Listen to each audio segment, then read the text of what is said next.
force, baby, même dans la vie d'après. Jusqu'à la mort, I will never love you any less. Il y aura des hauts et des bas qui vont nous secouer.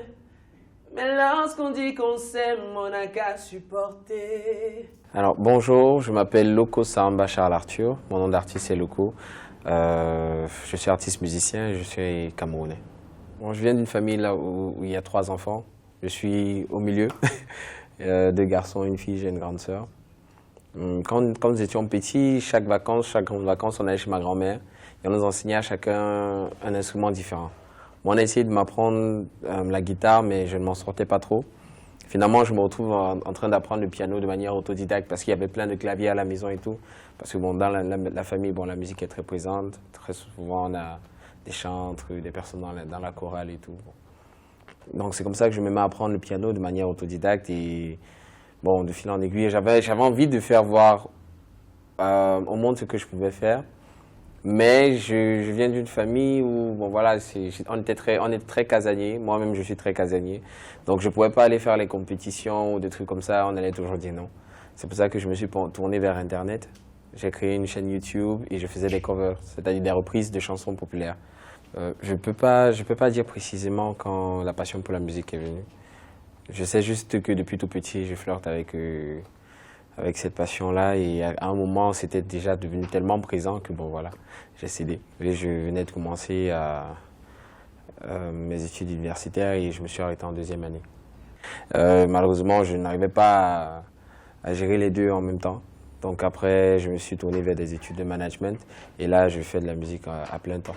C'est avec les covers que le public a commencé à s'intéresser à moi.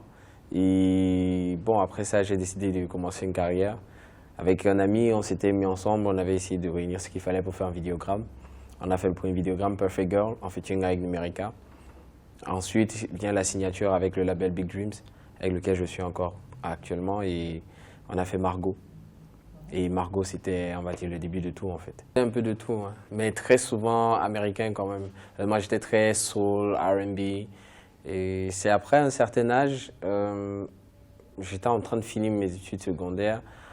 Je me rappelle ce conseil, il y a un grand frère qui m'a dit, écoute, pourquoi est-ce qu'on va écouter une copie de Chris Brown alors que voilà, on a South State déjà.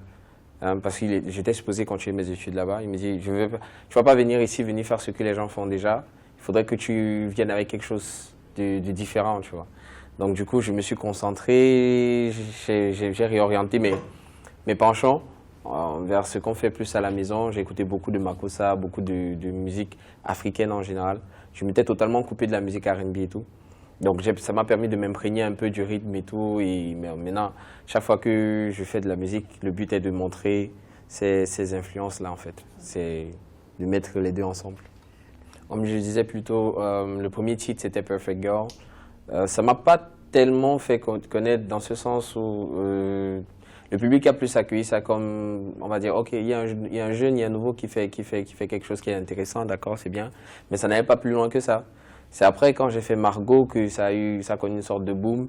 Et après, bon voilà, il y a Stanley Non qui m'a demandé un featuring. Il y a Michael Kessou qui m'a demandé un featuring. Il y a Daryl qui m'a demandé un featuring. Donc j'ai commencé à enchaîner les collaborations.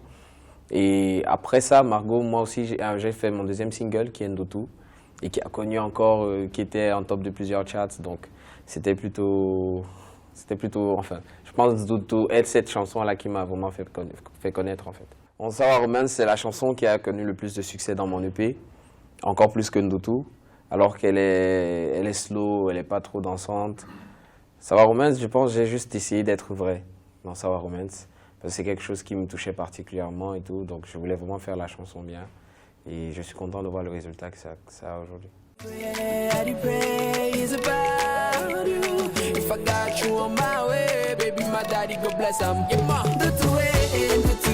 Façon je l'aime aussi du tout.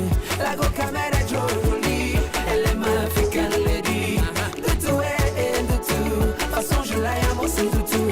La go caméra est jolie, elle est ma African lady.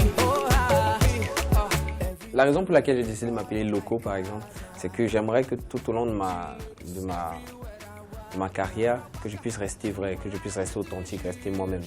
Et dans Ndotu, je parlais de la go caméra. Je ne vais pas parler d'une Go Camer hypothétique, je parle de la Go Camer que moi-même je vois. Et les Go Camer que moi-même je vois, très souvent, elles ont... Hein, si ce n'est pas brésilienne, c'est péruvienne, on va faire comment? On nous fatigue avec ça. Mais bon. Donc voilà, dans le clip, j'essaie juste de présenter en image ce que j'ai en tête. Et selon moi, la Go Camer, celle que je vois tous les jours, c'est un peu les filles qui étaient dans mon clip. En fait. Je suis de ceux qui pensent que chacun fait ce qu'il veut de sa vie. Il ne faudrait pas dire ouais, il faut absolument porter le kaba ou bien il faudrait absolument être moderne. Non. Chacun, le but, je pense, le but est juste d'être à l'aise. Si une personne se sent à l'aise en étant très roots, très naturelle, bah, qu'elle soit naturelle. Si une personne a besoin d'un peu d'artifice pour se sentir à l'aise, bon, qu'elle se sente à l'aise. En fait, le but, c'est vrai que j'aimerais bien laisser une empreinte, mais je ne pense pas que c'est le but. Pour moi, le but, c'est juste de poursuivre mon rêve. Je pense que si on mène une vie sans avoir des objectifs qui nous tiennent à cœur et qu'on veut vraiment accomplir, alors c'est un peu vide de sens. Donc moi, mon rêve à moi, ce serait de réussir à toucher le cœur des gens. Peu importe que ces personnes soient camerounaises ou pas, africaines ou pas, j'aimerais réussir à changer en mélodie ce que je ressens et le partager avec le plus de personnes possible. Et pourquoi pas, si je réussis à faire en sorte que ces personnes me gardent en mémoire pour des générations, ce serait bien. Hello, c'est Loco, la musique c'est sur Africa 24.